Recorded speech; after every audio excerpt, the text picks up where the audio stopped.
Hey everyone, welcome back to my channel. Last video में मैंने कुछ लिटरेरी टर्म्स को डिस्कस किया था और मैंने बोला था कि मैं उसका पार्ट 2 भी बनाऊंगी, क्योंकि एक पार्ट में सारी मैंने टर्म्स डिस्कस नहीं करी थी, क्योंकि बहुत सारी टर्म्स हैं जो इम्पॉर्टेंट है। तो ये वीडियो उसी वीडियो का पार्ट 2 है। आपको पार्ट 1 जो वीडियो है उसका लिंक मिल जाएगा डिस्क्रिप्शन बॉक्स में, प्लस मैं उसे कमेंट सेक्शन में भी पिन कर दूँगी। तो स्टार्ट करते हैं आज की वीडियो को। हमारी फर्स्ट टर्म है मेलोड्रामा।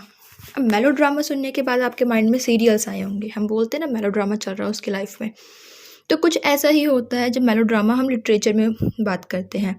ये क्या होता है, ये मेनली क्रूड होता है, मतलब मजाक उड़ाया जाने वाला, या फिर एक नॉर्मल सा जिसमें कुछ इतना लिटरेरी स्ट्रिक्टनेस ना हो, इस तरीके का एक ड्रामा होता है जो मेनली क्या होता है, ऐसे लोगों को अपील करता है जो लोअर स्टेट्रा पे हैं। एक होता है हायर लेवल के जो लोग होते हैं, स्टार्टरा जो होता है उसमें क्या होता है कि जो लोग होते हैं वो बहुत ज़्यादा बहुत ही ज़्यादा स्ट्रिक्ट होते हैं रूल्स को लेके, रेगुलेशंस को लेके, कि अगर हम कोई चीज़ पढ़ रहे हैं या फिर कोई ड्रामा हम देखने गए हैं तो हमें उसमें क्या क्या चीज़ें चाहिए।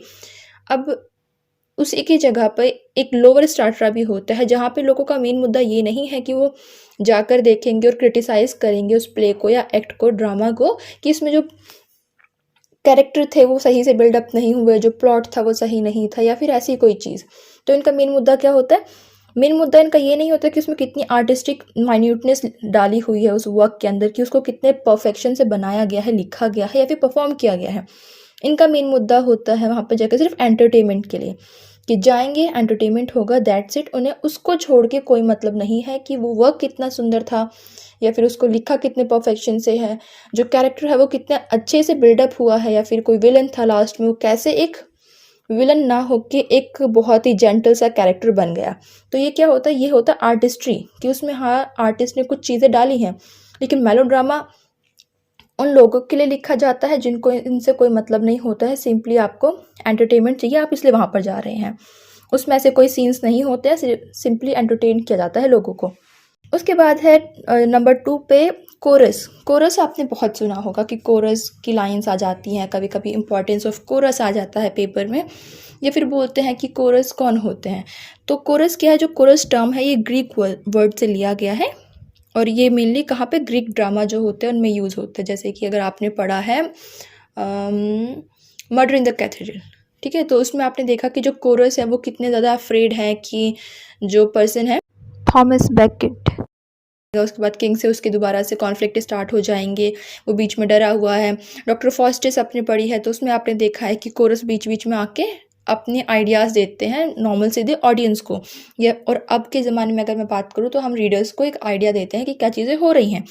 तो उस टाइम पे ग्रीक में ये यूज़ किया जाता था, और ये क्या होता है, मेनली अनइम्पॉर्टेंट होता है। ऐसा नहीं है कि कोरस जो लोगों का एक ग्रुप है, 10 लोग 12 लोग जितने भी लोगों का एक ग्रुप है, वो प्ले के अंदर, ड्रामा के अंदर या फिर ट्रेजेडी के अंदर वर्क नहीं करते हैं, उनका उसके अंदर रोल नहीं होता है। लेकिन वो क्या होते हैं, स्टेज पे हमेशा खड़े रहते हैं, वो कमेंट्री करते हैं, कोई गाना गाते हैं, या फिर आपको ऐसी चीज़ें इन्फॉर्म करते हैं जो कि ऑन स्क्रीन नहीं हो रही है। जैसे कि कोरस बता देगा कि 10 साल पहले ऐसा ऐसा हुआ था, लेकिन स्टेज पे चीज़ें नहीं दिखाई गई, तो आपको एक बैकग्राउंड मिल गया कि 10 साल पहले ऐसी ऐसी चीज़ें हुई थी, कॉन्फ्लिक्ट हुआ था, और उसके बाद आज की चीज़ें जो हैं वो स्टार्ट होंगी। कोरस बोल देगा कि ऐसा होने वाला है, वो क्या है, वो प्रिडिक्शन कर रहा है कि ऐसा होने वाला है, तो आपको एक आइडिया होगा जो कि उस स्क्रीन पे नहीं दिखाया गया, स्टेज पे नहीं दिखाया गया, लेकिन वो काम किसका है, वो कोरस का वर्क है। तो कोरस का मेन वर्क यही होता है। ये तो प्रोलोग स्टार्ट करते हैं, जैसे कि कोई भी प्ले स्टार्ट होता है, ड्रामा स्टार्ट होता है, तो उसके स्टार्टिंग में प्रोलोग होता है जिसमें कोरस इंट्रोड्यूस करते हैं। जब वो ख़त्म हो जाता है प्ले या ड्रामा, तो उसके बाद एक एपिलोग आता है, जैसे कि आपने कल की वीडियो में पढ़ा था कि एपिलोग सबसे लास्ट में आता है, कमेंट्री करते हैं उसमें। तो उसमें कोरस का क्या बोलते हैं, कमेंट्री करते हैं जो भी चीज़ें हो रही हैं। बीच बीच में कोरस का रोल होता है। तो इनका वैसे कोई रोल नहीं होता है प्ले के अंदर, लेकिन प्ले के आउटसाइड में अगर हम देखें तो ये बहुत इंपॉर्टेंट रोल प्ले करते हैं। सेटिंग के बारे में बताते हैं, ऑफ स्टेज इवेंट्स के बारे में बताते हैं, इन सब चीज़ों के बारे में सीधे डायरेक्ट कम्युनिकेट करते हैं ऑडियंस के साथ। उसके बाद बात आती है क्रॉनिकल प्ले की। क्रॉनिकल प्ले को हिस्टोरिकल प्ले भी बोलते हैं। अब हिस्टोरिकल प्ले देख के आपके माइंड में एक चीज़ आ गई होगी कि इसमें कुछ ना कुछ हिस्ट्री से रिलेटेड प्ले लिखे जाएंगे। तो जो आपके माइंड में एक आइडिया आया है वो आइडिया बिल्कुल सही है। तो ये अपने नाम को जस्टिफाई करता है। ये मेनली क्या दिखाता है, ऐसे जो प्लेज होते हैं वो डील करते हैं with the life of a king, या तो किसी किंग की लाइफ से डील करते हैं या फिर कोई बहुत ही इंपॉर्टेंट सा सिग्निफिकेंट सा हिस्टोरिकल इवेंट। अगर मैं बोलूँ तो जैसे थॉमस मोर के बारे में भी कोई लिख सकता है, या फिर हेनरी द सेकंड है, रिचर्ड द थर्ड हैं, तो किसी भी किंग के ऊपर लिखा गया है या फिर किसी इवेंट के ऊपर लिखा गया है, इलियड लिखी गई है, तो ये सब क्या है, ये कहीं ना कहीं हिस्टोरिकल प्ले के अंदर भी आ सकते हैं। इसको छोड़ के इसमें एक चीज़ ये होती है कि ज़रूरी नहीं है कि इसमें रियलिटी जो हिस्ट्री थी उसी को दिखाया जाए, कि एग्जैक्टली जो हुआ है वो दिखाया जाए, ऐसा ज़रूरी नहीं होता है इन प्लेज में। बस एक आइडिया ले लिया जाता है कि हाँ उस टाइम पे ये अगर वॉर हुआ था, या फिर ये जो किंग थे उन किंग का नाम ले लिया। अब ये ज़रूरी नहीं है कि उस किंग ने एग्जैक्टली जो वर्क किया उन्हीं वर्क्स को शो किया जाए। उसको छोड़ के ये जो ऑथर होता है, जो प्ले राइट होता है, उसके ऊपर डिपेंड करता है कि वो किस तरीके से अपनी इमेजिनेशन को यूज़ करेगा और एक बहुत ही इमोशनल सा फैब्रिक उसके अराउंड में बिल्डअप करेगा। तो इसमें आपको ध्यान रखना है कि एक तो लाइफ पे डिपेंड करता है, हिस्टोरिकल इवेंट्स पे होता है, किंग की लाइफ पे होता है, बट ये नहीं कि बिल्कुल ही रियलिटी को शो किया जाए, उसमें फिक्शन भी होता है, इमेजिनेशन भी होती है। अब नेक्स्ट है कॉमेडी। कॉमेडी तो बहुत ही ईजी है। जैसे कि कॉमेडी क्या होती है, एक ऐसा प्ले होता है जिसमें लव दिखाया जाता है, रोमांस दिखाया जाता है, मैरिज, जॉय और डिलाइट। इसको छोड़ के विट और ह्यूमर भी दिखाया जा सकता है और लास्ट में एक हैप्पी एंडिंग हो जाती है। कॉमेडी में कभी भी एक ट्रेजिक एंडिंग नहीं होती है, हमेशा ही सब कुछ बीच में जितना भी ड्रामा होता है लास्ट में जाके सब कुछ क्लियर हो जाता है और चीज़ें ख़त्म हो जाती हैं। तो जो कॉमेडी है इसमें क्या होता है, इसमें लाइट और हार्मलेस सटायर यूज़ किया जाता है। किसी को भी ऐसे इतना हार्ड सटायर या फिर इतना स्ट्रिक्ट यूज़ नहीं करते हैं कि जो सामने वाला पर्सन है उसे वो चीज़ कहीं ना कहीं परेशान करे या फिर उसे उस चीज़ के लिए बुरा लगे। इसमें बहुत ही लाइट कॉमेडी यूज़ होती है जिससे कि सामने वाले को पता भी चल जाए कि इस चीज़ के ऊपर सटायर किया जा रहा है और उसे उस चीज़ के लिए बुरा भी ना लगे। अगर सोसाइटी के ऊपर हो रहा था, सोसाइटी में हमें पता चल रहा है कि वो किस चीज़ को क्रिटिसाइज़ कर रहे हैं, लेकिन एज एन इंडिविजुअल हमें उस चीज़ से प्रॉब्लम नहीं होगी क्योंकि जो उसका सटायर है, जो ह्यूमर है, बहुत ही लाइट है, हार्मलेस है। उसको छोड़ के ये क्या एम करते हैं, इनका एम होता है फॉलीज को शो करना कि जो एक पर्सन में, एक मैन के अंदर, सोसाइटी में मैन के अंदर क्या क्या कमियां हैं उन सब चीज़ों को दिखाना इसका मेन एम होता है। प्लस ये ट्रीट करते हैं बहुत ही छोटे छोटे से लाइट इवेंट्स को जो कि लाइफ में होते रहते हैं। ऐसा नहीं कि कोई बहुत ही बड़ा इवेंट ये डील करेंगे बिल्कुल छोटी छोटी चीज़ों को, कि लाइफ में क्या हो रहा है नॉर्मल, कोई यहाँ पे गया, वहाँ पे गया, कॉफ़ी हाउस में गया, वहाँ पे बातें कर रहा है, एक छोटी सी पार्टी रखी गई है, ऐसी चीज़ों को ये डील करते हैं। अब कॉमेडी में भी बहुत सारी कॉमेडीज़ होती हैं, जैसे कि नेक्स्ट आपका जो टॉपिक हो जाएगा या फिर टर्म हो जाएगी कॉमेडी ऑफ ह्यूमर। अब ह्यूमर क्या है, ह्यूमर मतलब कि उसमें बहुत ज़्यादा लाफ्टर होगा और उसमें क्रिटिसाइज भी किया जाता है। तो कॉमेडी ऑफ ह्यूमर क्या है, सटायरिकल कॉमेडी होती है। इसमें सटायर किया जाता है किसके ऊपर, सोसाइटी के ऊपर। और जो बेन जॉनसन है इन्हें माना जाता है कि he was the main figure of comedy of humour. जो कॉमेडीज़ लिखी गई थी इस जॉनर के अंदर में, ये इनकी मेन फिगर थे। और ये 16th सेंचुरी के लेट 16th सेंचुरी में नियरली स्टार्ट हुई थी। अब बात आती है कि इनको छोड़ के कुछ और ऐसी चीज़ें हैं जो कॉमेडी ऑफ मैनर में आती हैं। कॉमेडी ऑफ ह्यूमर आपने देख लिया, नेक्स्ट है कॉमेडी ऑफ मैनर। अब कॉमेडी ऑफ मैनर में क्या होता है, ये मेनली एम करता है आर्टिफिशियल मैनर्स पे। जैसे कि कोई सोसाइटी में कोई इंसान रह रहा है, अगर मैं बात करूँ किसी कंटेम्प्रेरी सोसाइटी की, अगर मैं 16th सेंचुरी की बात कर रही हूँ, तो 16th सेंचुरी में जो लोग रह रहे थे तो उस टाइम पे उनके जो मैनर्स थे वो कितने आर्टिफिशियल थे, कितना दिखावा करते थे, उनके जो मोरल्स थे कितने ज़्यादा लो थे, इन सब चीज़ों को क्रिटिसाइज करता है। और ये हाई क्लास जो सोसाइटी थी उस टाइम पे उसको क्रिटिसाइज करता है कंटेम्प्रेरी सोसाइटी की। हाँ, जो हाई क्लास सोसाइटी थी बोलने के लिए वो हाई है, लेकिन जो उनके मोरल्स है बहुत ही ज़्यादा लो हैं, उनके जो मैनर्स है वो सिर्फ दिखावा करते हैं। पार्टीज़ ऑर्गेनाइज कर रहे हैं, बॉल ऑर्गेनाइज कर रहे हैं, तो क्या है वो दिखावा कर रहे हैं। उनका जो एक्ट करने का तरीका है, वो जिस तरीके से बात कर रहे हैं, वो सब आर्टिफिशियल है। तो कॉमेडी ऑफ मैनर इन्हीं सभी चीज़ों के ऊपर वर्क करता है। अब इसमें एग्जाम्पल दे रखा है कि होम कमिंग जो हैरोल्ड पिंटर का वर्क है, ये उसका एक एग्जाम्पल है, और भी इसमें बहुत सारे एग्जाम्पल्स आएंगे। इसको छोड़ के इसमें क्या क्या चीज़ें होती हैं, ऐसा है कि जो कॉमेडी ऑफ मैनर होता है उसमें जो डुएल होती है, जो फाइट होती है, फिजिकल कभी नहीं होती है, वो सिंपली एक नॉर्मल सी वर्बल फाइट होती है। वर्बल डुएल होता है, दो जेंटलमैन के बीच में हो सकता है या फिर विमेन के बीच में हो सकता है, वो डिपेंड करता है कि किस तरीके से वो चीज़ें लिखी गई हैं। इसमें जो डायलॉग्स होते हैं बहुत ही ज़्यादा विटी होते हैं, स्पार्कलिंग होते हैं और विटी रिमार्क्स होते हैं, ताकि जो लोग हैं उन्हें समझ में आ सके कि जो उस टाइम पे सोसाइटी थी या फिर जो भी चीज़ें हो रही हैं उनको क्रिटिसाइज़ किया जा रहा है। नेक्स्ट है रोमांटिक कॉमेडी। अब रोमांटिक कॉमेडी क्या होती है, जैसे कि नाम से पता चल रहा है रोमांटिक कॉमेडी में रोमांस आएगा। तो इसमें क्या होता है, रोमांस के इसके आसपास में जो कॉमेडी है ये रोमांस के आसपास में घूमती रहती है। और ऐसा बहुत बार होता है कि रोमांटिक कॉमेडी में मैक्सिमम यही होता है कि जो ट्रायंगल होता है, एक लव ट्रायंगल बन जाता है, वो होता है। कई बार होता है कि 2 हीरो, 1 हीरोइन है, 2 हीरोइन है, 1 हीरो है, इस तरीके से ये मेनली वर्क करती है। और लास्ट में क्या होता है, सारे बीच में सबको ड्रामा होता है और लास्ट में आके एक हैप्पी मैरिज एंडिंग हो जाती है।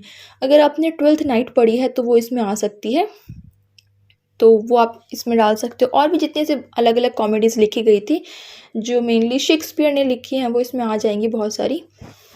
अब इसके बाद बात आती है स्ट्रीम ऑफ कॉन्शियसनेस, जो नॉवेल्स होती हैं उसकी। ये बहुत इंपॉर्टेंट है, आप इसे मार्क कर सकते हैं, इससे बहुत बार क्वेश्चन आता है। और क्वेश्चन ज़रूरी नहीं है कि ये पूछ लिया जाए कि स्ट्रीम ऑफ कॉन्शियसनेस क्या है।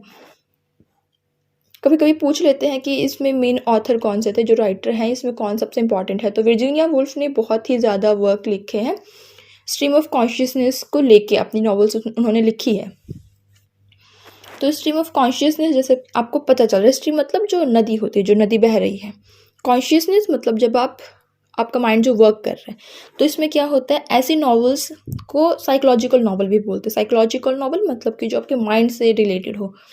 तो इन नॉवेल्स में मेनली क्या होता है कि जो हमारा ह्यूमन माइंड है वो वर्क करता है, ना कि जो हमारे इवेंट्स होते हैं। जैसे कि अगर मैं एग्जांपल दूँ तो मिसेस डैलोवे। अब मिसेस डैलोवे में जो लेडी है मिसेस डैलोवे, वो सिर्फ एक दिन का टाइम पीरियड कवर करती है। अगर हम फिजिकल की बात करें तो नॉवल सिर्फ एक दिन का टाइम पीरियड कवर करती है। मिसेस डैलोवे बाहर गई फ्लावर्स लेने के लिए, उनके घर में आज एक पार्टी ऑर्गेनाइज हो रही है और रात में वो पार्टी एंड हो जाएगी। तो सिर्फ इतना सा 24 घंटे का टाइम वो यूज़ कर रही है, लेकिन इस 24 घंटे के टाइम में through her stream of consciousness वो क्या क्या चीज़ें सोच रही है। जब वो बाहर जाती है तो उसके माइंड में याद आती है उसकी 10 साल पहले की यादें, जब उसका एक बॉयफ्रेंड हुआ करता था, एक लवर हुआ करता था, फिर कैसे कैसे चीज़ें बिल्डअप हो रही हैं। तो उसके माइंड में वो चीज़ें चल रही हैं और वो चीज़ें नॉवल को कवर कर देती हैं। तो ये होता है स्ट्रीम ऑफ कॉन्शियसनेस कि अगर मैं फिजिकली यहाँ पर बैठी हूँ, मैं पूरे दिन में भी एक रूम में बैठी रहूँगी, लेकिन जो मेरा माइंड है वो क्या है, ज़रूरी नहीं है कि वो सिर्फ पूरे दिन ब्लैंक है। हो सकता है मैं 10 साल पहले की कोई चीज़ याद कर रही हूँ, फिर 15 साल पहले की याद कर रही हूँ। तो वो जो मेरा माइंड वर्क कर रहा है उस तरीके से ये नॉवेल्स लिखी जाती हैं। इसको छोड़ के बात आती है एपिस्टोलरी नॉवेल्स की। अब एपिस्टोलरी नॉवेल्स कौन सी होती हैं, एक ऐसी नॉवल जो डेवलप करती हैं थ्रू द लेटर्स। जैसे कि जिसका प्लॉट होता है, इसमें ऐसा नहीं होता है कि एक कैरेक्टर दे दिया और इसने ये बोला उसने वो बोला, दोनों के बीच में डायलॉग्स हो रहे हैं, ऐसा बिल्कुल नहीं होता है। अगर आपने कलर पर्पल पढ़ी है, कलर पर्पल अगर आपने पढ़ी है तो आपको पता होगा, या फिर आपने फ्रैंकेनस्टाइन पढ़ी है, मैरी शेली का वर्क, तो आपको पता होगा कि ये नॉवेल्स कैसी हैं, लेटर्स के थ्रू डेवलप होती हैं। कलर पर्पल मैं एज्यूम कर रही हूँ कि सभी ने पढ़ा है, इसलिए मैं कलर पर्पल का एग्जाम्पल यूज़ कर रही हूँ। अब कलर पर्पल में क्या है, जो सीली है वो गॉड को लेटर्स लिखती है। वो जो पूरी नॉवल है हमने कहीं पर भी नहीं पढ़ा कि जो सीली है वो मेनली किसी से बात कर रही है। वो हमने कैसे पढ़ा है, वो हमने लेटर्स के थ्रू पढ़ा है कि लेटर्स में क्या हो रहा है। सीली ने एक लेटर लिखा गॉड को, उसके बाद उसने एक लेटर लिखा अपनी सिस्टर को। तो वो क्या है, लेटर्स के थ्रू हमें पूरी कहानी पता चलती है। जैसे कि मैं कोई आज लेटर्स लिख रही हूँ किसी को, और 10 साल बाद या फिर 1 मंथ बाद ही मेरे लेटर्स किसी को मिलते हैं, और उन लेटर्स के थ्रू से मेरी पूरी लाइफ का पता चल जाता है, मेरे साथ क्या हो रहा है, ये सब चीज़ें। तो जो लेटर्स के थ्रू किसी भी इवेंट, जैसे कि न्यूज़ लेटर्स हो सकते हैं, आपके नॉर्मल लेटर हो सकते हैं, या फिर न्यूज़पेपर की कटिंग हो सकती है, तो पूरा किसी और चीज़ के ऊपर बेस करके जो नॉवल लिखी जाती है, लेटर्स पे लिखी जाती है, वो होती है एपिस्टोलॉजी। इसको छोड़ने की बात आती है डायडेक्टिक लिटरेचर की। डायडेक्टिक मतलब कि बहुत ही सिंपल है, आपको नाम से पता चल रहा है, जो कोई ना कोई एक मोरल लेसन हमें समझाए, जो हमें एक लेसन टीच करे। तो ये ऐसे लिटरेचर होते हैं जो कहीं ना कहीं हमें कोई ना कोई एक डायरेक्ट एक टीच कर रहे होते हैं, हमें कोई मोरल लेसन दे रहे होते हैं, कोई ना कोई एथिकल या फिर रिलीजियस लेसन दे रहे होते हैं। अब इसमें एग्जांपल आप क्या ले सकते हो, जैसे कि फेरी क्वीन है। अब फेरी क्वीन में अलग अलग वर्च्यू को शो कर रखा है। जो नाइट है वो किस तरीके से फेरी क्वीन का जो एक आइडिया था उसको फुलफिल करने के लिए यहाँ वहाँ जाता है, वो मॉन्स्टर से लड़ रहा है, जो भी कर रहा है।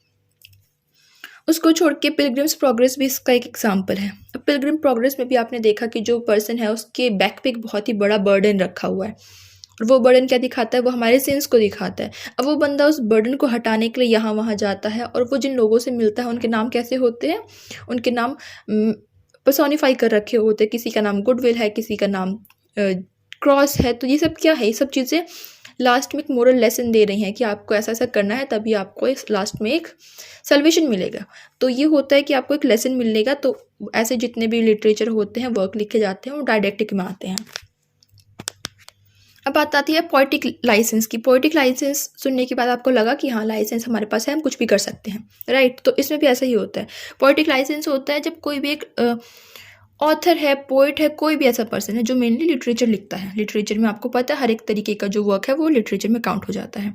आप पोएम लिख रहे हैं, नॉवल लिख रहे हैं, या फिर कोई भी ऐसी चीज़ लिख रहे हैं, तो ये इन पोइट्स को, ऑथर्स को एक लिबर्टी देता है, एक फ्रीडम देता है, एक सर्टेन अमाउंट ऑफ फ्रीडम देता है, जिससे कि वो कुछ फ्रीडम को इंजॉय कर सकते हैं। जैसे कि उन्हें ज़रूरी नहीं है कि वो जो एक पुराना ग्रामर चला आ रहा है वो उसी को यूज़ करें, जो पुराना एक वर्ड चला आ रहा है किसी भी चीज़ को सिम्बलाइज करने के लिए वो यूज़ करें।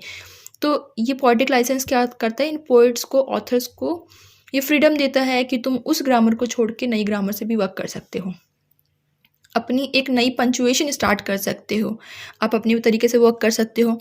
आप अपने तरीके से कोई नया वर्ड कॉइन भी कर सकते हो कि अगर मैंने बोल दिया XYZ का मतलब ये होता है, तो मेरे पास ये लाइसेंस है, पोएटिक लाइसेंस अगर मेरे पास है, तो उस चीज़ को लिख लिया जाएगा कि हाँ, इस XYZ का मतलब ये होता है, ये पर्टिकुलर चीज़ होती है। तो ये होता है आपका पोएटिक लाइसेंस, जिसमें जो ऑथर है, पोइट है, उनको एक सर्टेन अमाउंट ऑफ लिबर्टी दी जाती है। इसको छोड़ के बात आती है अब रिफॉर्मेशन की। और जो रिफॉर्मेशन है वो सबसे ज़्यादा इंपॉर्टेंट है। मैं चाहूँगी इस पर आप ज़्यादा फोकस करें, क्योंकि इसमें बहुत सारी चीज़ें भी मैं कवर करूँगी। अब रिफॉर्मेशन क्या था? रिफॉर्मेशन एक छोटा सा एक मूवमेंट हुआ था, छोटा सा तो नहीं बोलूँगी मैं, बहुत ही बड़ा मूवमेंट हुआ था। और इसको मेनली किसने लीड किया था? मार्टिन लूथर ने किया था। और इसके बाद इनका नाम मार्टिन लूथर किंग पड़ गया था, क्योंकि इनका जो इसमें वर्क है, जो इन्होंने इसमें इतना डेडिकेशन दिखा के किया था, उन सब चीज़ों के बारे में। अब मेनली ये क्या था? रिफॉर्मेशन हुआ, ठीक है, लूथर ने किया, वो भी ठीक है, लेकिन हुआ क्यों था? ये मेनली हुआ था रोमन कैथोलिक चर्च की जो प्रैक्टिस थी उसके अगेंस्ट में। अब पूछने वाली बात यह है कि रोमन कैथोलिक प्रैक्टिस थी क्या? ठीक है, हम रट सकते हैं कि रोमन कैथोलिक्स के अगेंस्ट में हुआ था, लेकिन उसका क्या फ़ायदा जब हमें यही नहीं पता कि एग्जैक्ट में रोमन कैथोलिक्स कर क्या रहे थे, कि उसके अगेंस्ट में मार्टिन लूथर को या फिर हेनरी द 8th को ऐसा करना पड़ा, जॉन कैल्विन को अपने वर्क्स लिखने पड़े, राइटिंग्स लिखनी पड़ी। तो ये चीज़ यहाँ पे इम्पॉर्टेंट है। तो मैं यहाँ पे इसके 2 सेक्शंस बताती हूँ। एक होता है प्रोटेस्टेंट, एक होता है रोमन कैथोलिक। तो सबसे पहले जो क्रिश्चियनिटी है उसमें रोमन कैथोलिक थे, प्रोटेस्टेंट तो बहुत ही बाद में आए हैं। तो हुआ ऐसा कि जब मैं इनको 2 सेपरेट करके बोलूँगी, कॉन्ट्रास्ट में समझाती हूँ। तो जो कैथोलिक्स थे, रोमन कैथोलिक्स थे, उनका मानना ये था कि जो बाइबल है, ये बाइबल प्लस जो रोमन कैथोलिक का जो ट्रेडिशन चला आ रहा है, ये दोनों मिलके ही एक पर्सन को सैल्वेशन दिला सकती है। मतलब कि अपना जो उनका ट्रेडिशन था वो उसको सुपीरियर दिखा रहे थे कि हाँ, बाइबल तो इम्पॉर्टेंट है ही है, लेकिन हमारा जो ट्रेडिशन है रोमन कैथोलिक का वो भी इम्पॉर्टेंट है, और उसके बाद ही आपको सैल्वेशन मिलेगा, आपको ये मिलेगा, वो मिलेगा। उसी के अगेंस्ट में प्रोटेस्टेंट ने क्या बोला कि किसी का ट्रेडिशन ज़रूरी नहीं है, सिर्फ एक जो बाइबल है, जो बाइबल लिखी गई है, ये सिर्फ एक ऐसा तरीका है जिससे कोई भी पर्सन को सैल्वेशन मिल जाएगी। और जो कैथोलिक थे वो इसके अगेंस्ट में थे, उनका मानना था नहीं, हमारा जो कल्चर है वो भी इम्पॉर्टेंट है। अब इसको छोड़ के क्या था? अब इसको छोड़ के ऐसा था कि जो मेन रीज़न था वो क्या रहा? तो जो पोप थे, जो चर्च में उस टाइम पे रोमन कैथोलिक में जो पोप थे, वो क्या हो गए थे? वो पावर हंग्री हो गए थे, उन्हें और ज़्यादा पावर चाहिए थी। अब जब पावर चाहिए थी तो लोगों को सप्रेस किया जाने लग गया। तो इसके अगेंस्ट में क्या हुआ? प्रोटेस्टेंट एक नए तरीके का ग्रुप निकल कर आया, जिन्होंने इसके अगेंस्ट में वर्क करना स्टार्ट किया। और इसके बाद फिर रिफॉर्मेशन स्टार्ट हो गया, उन्होंने अपने आप को प्रोटेस्टेंट बोलना शुरू कर दिया। जो चर्च थे वो क्या हो गए? वो करप्ट हो गए थे। अब जब चर्च करप्ट हो गए तो लोगों को तो अगेंस्ट में उठना ही था। तो जो वेस्टर्न चर्च थे वो 2 भागों में बटे हुए थे, जैसे मैंने आपको बताया, प्रोटेस्टेंट थे और रोमन कैथोलिक थे। जब इन्होंने प्रोटेस्ट करना स्टार्ट कर दिया तो इसके कुछ डिफरेंसेस थे। अब जो कैथोलिक थे वो क्या बोलते थे कि जो पोप है, जो हेड होता है चर्च का, पोप होता है, ये जीसस का रिप्रेजेंटेटिव है, वो जीसस को रिप्रेजेंट करता है और as a head of the church ये चीज़ों को रूल करेगा।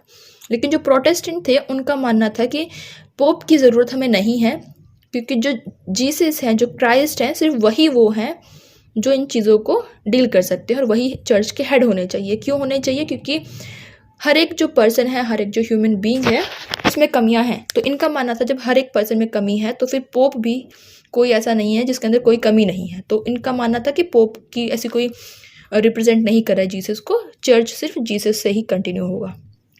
इनका मानना था कि जो क्राइस्ट है वो अकेले ही ऐसे पर्सन है जो हेड ऑफ द चर्च है। उसको छोड़ के कैथलिक का मानना था कि जो कैथलिक चर्च होते हैं सिर्फ यही एक ऐसी चीज़ है जो बाइबल को इंटरप्रेट कर सकती है। मतलब कि कैथलिक चर्च, उसके अंदर जो पोप है सिर्फ वही जो बाइबल है उसे इंटरप्रेट करेगा, पढ़ के लोगों को सुनाएगा और लोग बस हाथ जोड़ के बैठे रहेंगे। तो उसी के अगेंस्ट प्रोटेस्टेंट ने बोला कि ऐसा ज़रूरी नहीं है, क्योंकि जो गॉड है उन्होंने होली स्पिरिट, जब किसी बच्चे का बर्थ होता है तो उसके अंदर होली स्पिरिट डाल देते हैं। और जितने भी लोग चर्च पे बिलीव करते हैं, क्राइस्ट पे बिलीव करते हैं, वो अपने आप बाइबल के मैसेज को समझ जाते हैं। उसके लिए उन्हें किसी मंदिर में जाने की ज़रूरत नहीं है, किसी पोप की ज़रूरत नहीं है, वो अपने आप समझ सकता है। तो अब देखो कि एक तरफ जो ये अपने आप को सुपीरियर करने के लिए चर्च का सहारा ले रहे थे वो थे रोमन कैथोलिक। प्रोटेस्टेंट थे जो कि चाहते थे जिसे बाइबल है हर एक पर्सन के पास एक्सेस हो उसका, वो लोग उसे पढ़ सकते हैं। प्लस जो पोप है उसकी कोई ज़रूरत नहीं है, हर एक पर्सन है जो उसमें कमियां हैं, तो पोप भी कोई अलग से नहीं आया, उसके अंदर भी कमियां हैं, सिर्फ क्राइस्ट है वही हेड ऑफ द चर्च हो सकते हैं। बाइबल हर एक पर्सन समझ सकता है और जो बाइबल है सिर्फ वही हमें सैल्वेशन दे सकता है। और जो कैथलिक थे वो कहते थे कि नहीं, हमारा जो ट्रेडिशन है वो भी आपको सैल्वेशन दे सकता है। तो ये वीडियो यहाँ पर ख़त्म होती है और I will see you in the next video. Till then take care, bye bye.